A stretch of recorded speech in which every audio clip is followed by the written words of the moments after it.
Во денешниот дневник на ТВМ ќе гледате: Дивоградбите во Охрид се уште чекаат уривање. Општината има пари, но велат нема фирма која би постапила.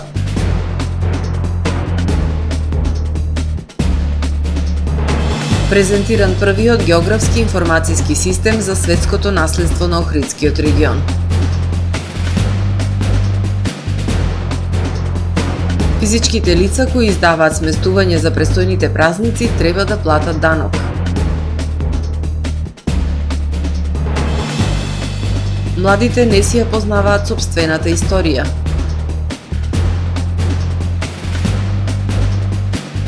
Стотици жртви на циклонот Чадо која погоди француската територија Мајот во Индискиот океан.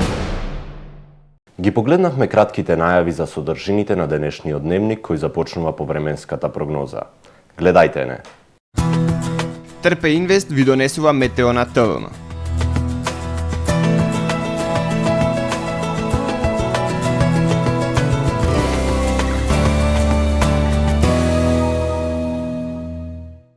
Во Охрид денес преовладуваше претежно сончево, ветровито и свежо време со појава на локална облачност. Максималната дневна температура изнесуваше 7 степени Целзиусови.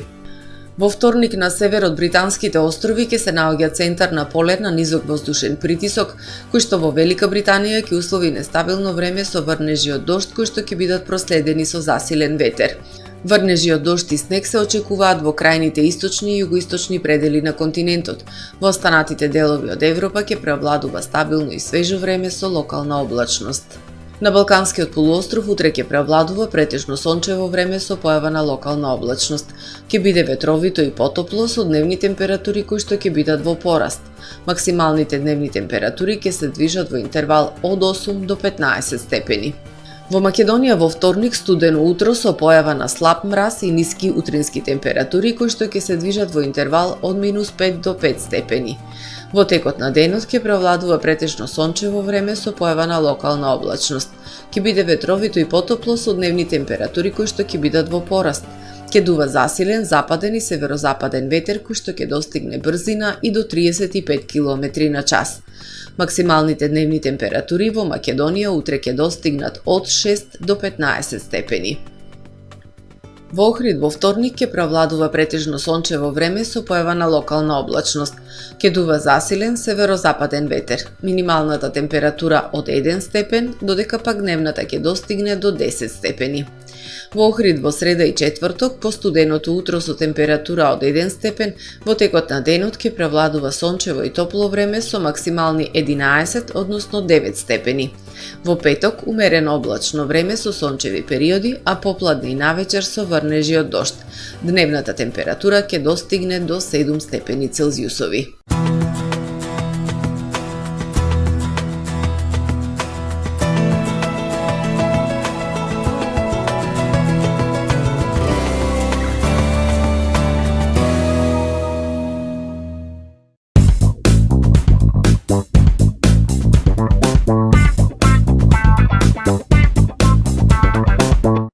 Добре дојдовте во светот на Кармен Бау Центар.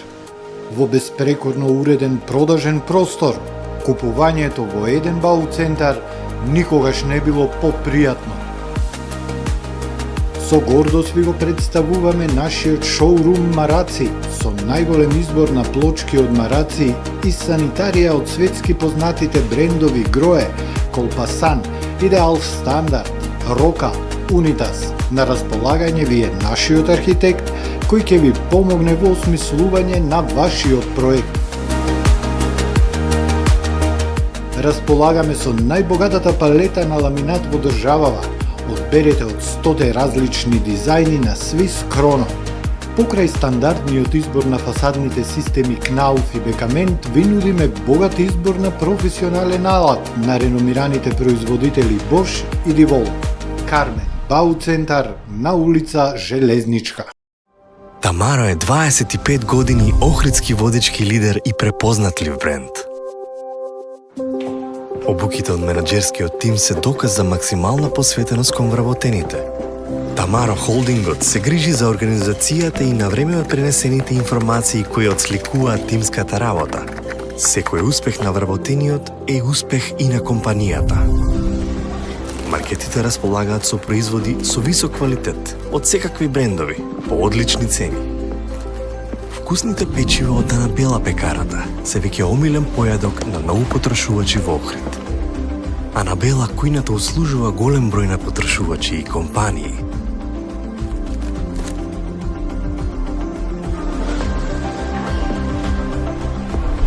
Рибарата е секогаш снабдена со најразлични видови на риба и морски плодови. А месарниците располагаат со свежо месо и месни производи во секое време. Уживајте во својот охридски домаќин. Тамаро, повеќе од маркет.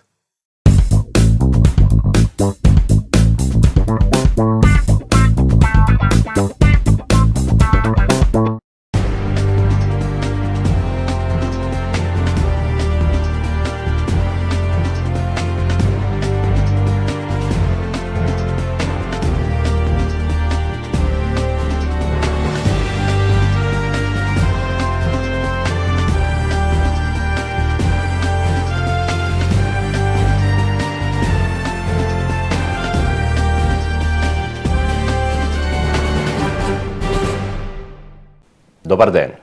Прво издание на Дневникот на ТВМ. Нелегалните градби во Охридскиот регион се уште чекаат уривање. Општината има пари, но велат нема фирма која би постапила. Единствениот објект кој засега е срушен е една бетонска база. Нелегалните градби впишани во регистарот на дивоградби во Охрид се уште чекаат одстранување. Единствениот објект кој е срушен засега е една бетонска база. Наместо да се намалува, бројот на дивоградби расте, а тоа го стимулира законот за легализација. Општината има буџет за уривање на дивоизградени објекти, како една од клучните препораки на УНЕСКО, но нема фирма која би постапила.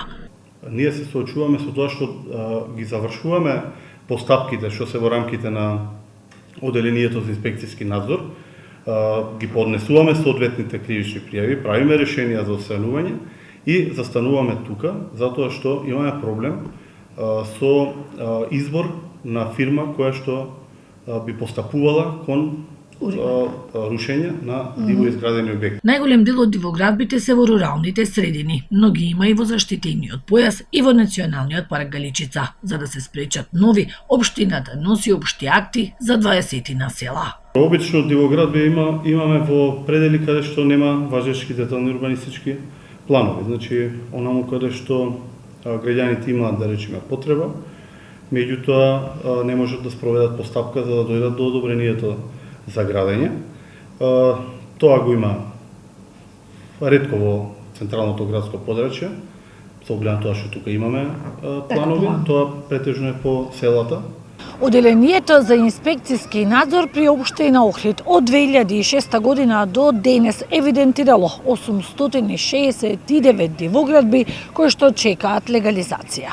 Заклучно со 2018 година поднесени се 16.587 барања за легализација, од нив 7.403 се легализирани, а одбиени се 4.838 предмети.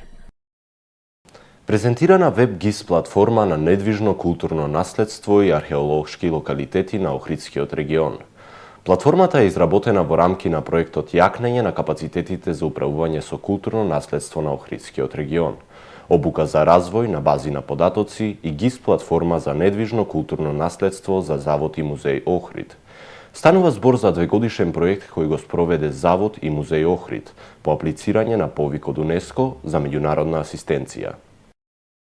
Национална установа Завод за заштита на спомениците на културата и музеј Охрид ја презентираше ГИС платформата на недвижно културно наследство и археолошки локалитети на Охридскиот регион.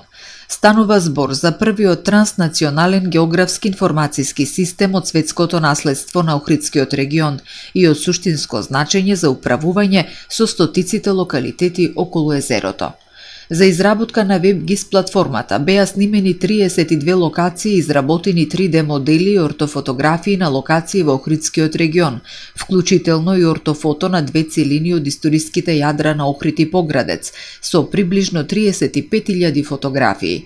Беше прегледана и ажурирана бројна документација и се направи инвентаризација од територијата на 4 општини Охрид, Струга, Дебарца и Вевчани на 181 разновидно културно наследство, а се евидентираа 380 објекти и археолошки локалитети.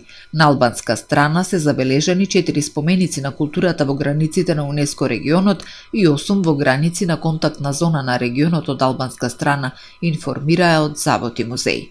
Главната цел на проектот е зајакнување на капацитетите на вработените во Заводот за заштита на спомениците на културата и музеј Охрид за подобрување на управувањето со културното наследство распространето низ територијата на Охридскиот регион, класификација и скенирање, дигитализирање на заштитените археолошки локалитети, нивен избор и организирање по приоритет за полесен попис и архивирање.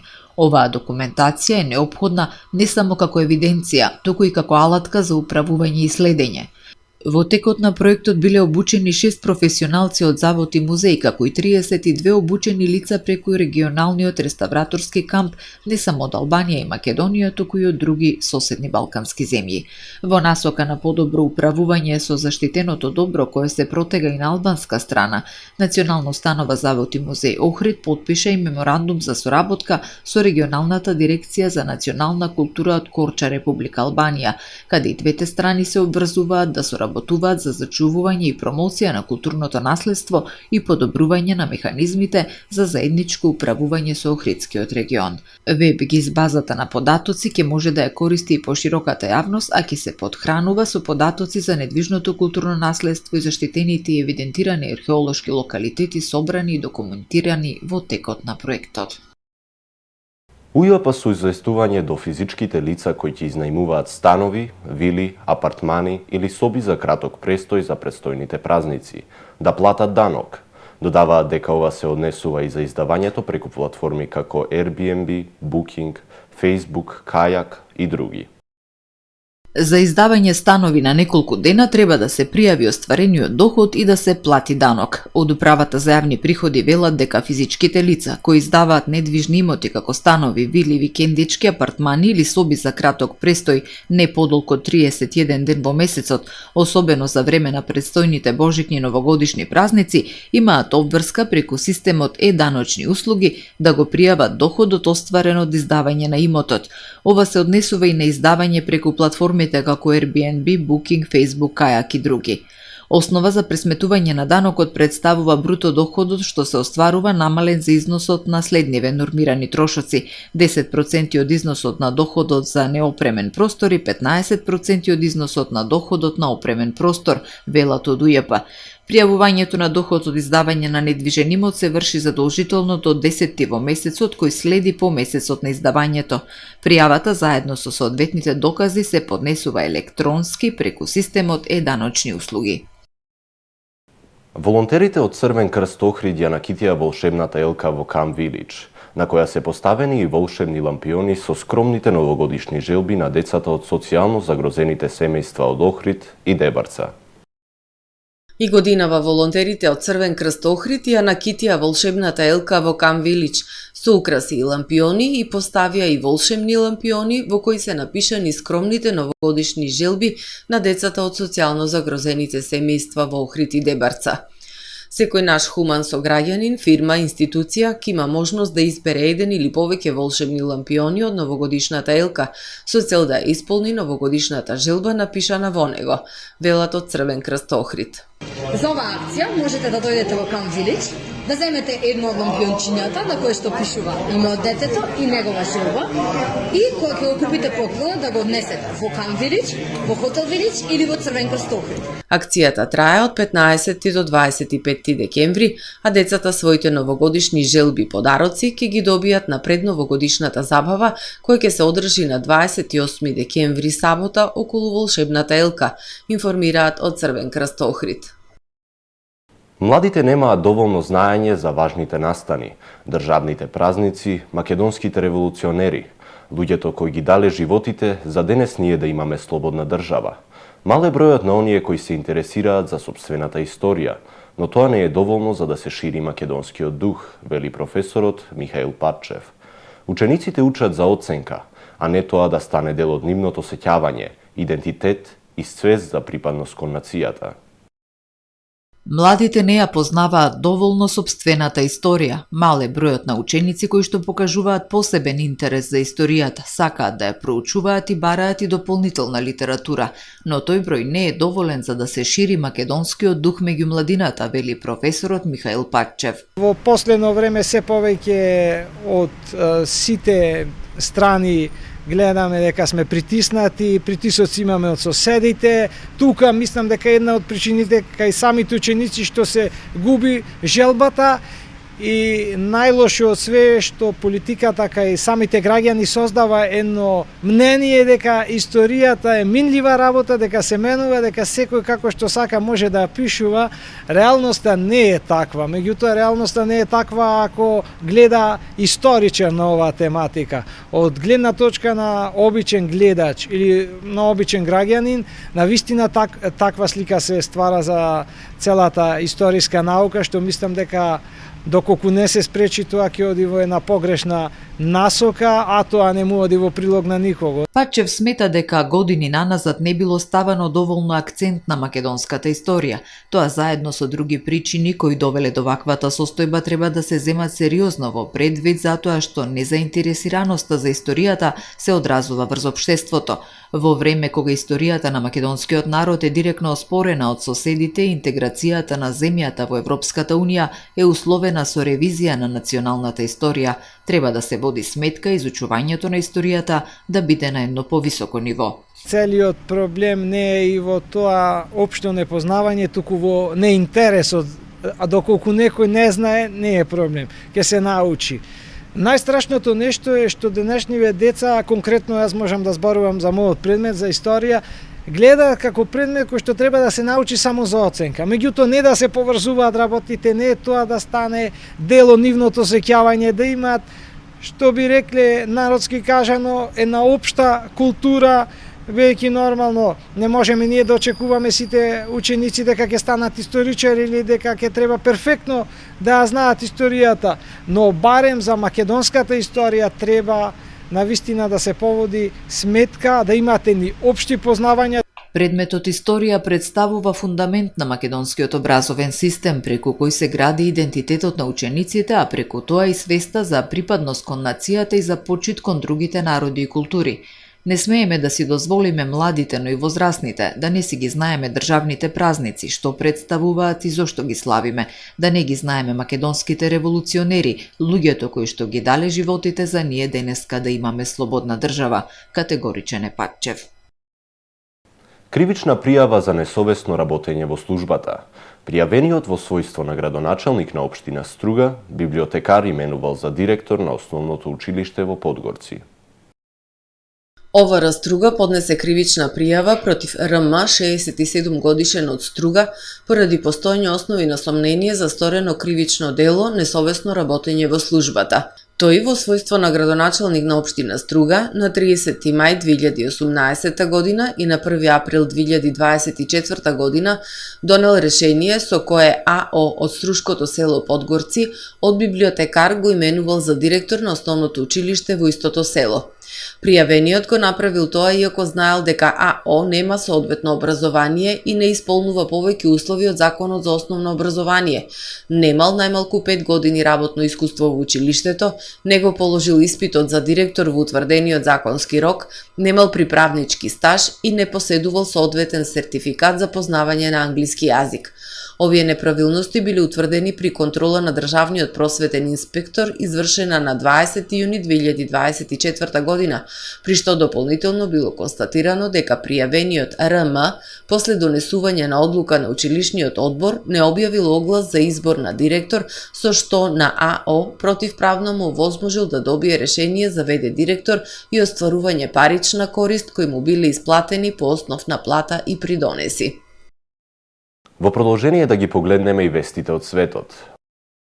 Стотици луѓе загинале откако циклонот Чидо ја погоди француската територија Мајот, остров во Индискиот океан помеѓу Мадагаскар и брегот на Мозамбик, пренесува Ројтерс. Ветровите со брзина од над 200 км на час предизвикале огромни штети, срушиле цели населби, а најмногу настрадале оние што живеат во импровизирани засолништа. Невремето го блокираше пристапот до островот, со што се отежнати доставувањето помош и потрагата по преживеаните. Болниците пријавуваат многу повредени, а француските власти изјавија дека тешко може да се утврди бројот на жртвите. Од циклонот Чидо се погодени соседните острови Комори и Мадагаскар, а потоа продолжил и кон Мозамбик. Францускиот министер за внатрешни работи Бруно Ретиньо, кој најави дека ќе ги посети островите за да помогне во координацијата на спасувачките напори, рече дека циклонот бил исклучително сериозен. Мајот има околу 20.000 жители, од кои 70% живеат во сиромаштија. Според прогнозите на Метео Франс, Чидо е најсилната бура што ги погодила овие острови во последните 90 години. 12 луѓе починале во скијачки центар во Грузија. Според локалните власти, жртвите се отруле со јаглерод моноксид. Телата на 11 странски државјани и еден грузиец се пронајдени во спалните соби над индиски ресторан во зимскиот центар Гудаури на северот на земјата. Првичните тестови не откриле никакви траги на насилство на телата. Се чини дека станува збор за несреќа, соопштила полицијата. Се верува дека трагедијата била предизвикана од генератор кој бил ставен во просторот за спиење откако вчера снемало струја во ресторанот. Гудаури е најголемиот и највисок скијачки центар во Грузија. Двајца тинејџери се убиени, а четворица се повредени во пукање во импровизиран ноќен клуб во Хјустон во американската сојузна држава Тексас. Повредените и загинатите биле на возраст од 13 до 19 години. Полицијата соопштила дека кога стигнале на местото на настанот, затекнале голем број млади луѓе како бегаат од импровизираниот клуб. Се уште не е идентификуван напаѓачот и полицијата апелира до оние кои биле на настанот да се јават доколку имаат било какви информации, пренесува Associated Press. Некои од сведоците кажале дека виделе човек облечен во црн дукс со капулјаче и црна маска која му го покривала лицето, како пука со пиштол во толпата луѓе на местото на настанот. Помошникот на шефот на полицијата изјавил дека поголемиот број од присутните биле малолетници и се сомневаат дека настанот бил организиран преку социјалните мрежи. Советот на Европската Унија денеска го усвои 15-тиот пакет рестриктивни мерки за Русија со цел ограничување на способностите на Русија за понатамошно водење војна со Украина. На листата на санкционирани се и бизнис субјекти надвор од Европската Унија, вклучувајќи бизниси од Кина, Индија, Србија, Иран и Обединетите Арапски Емирати.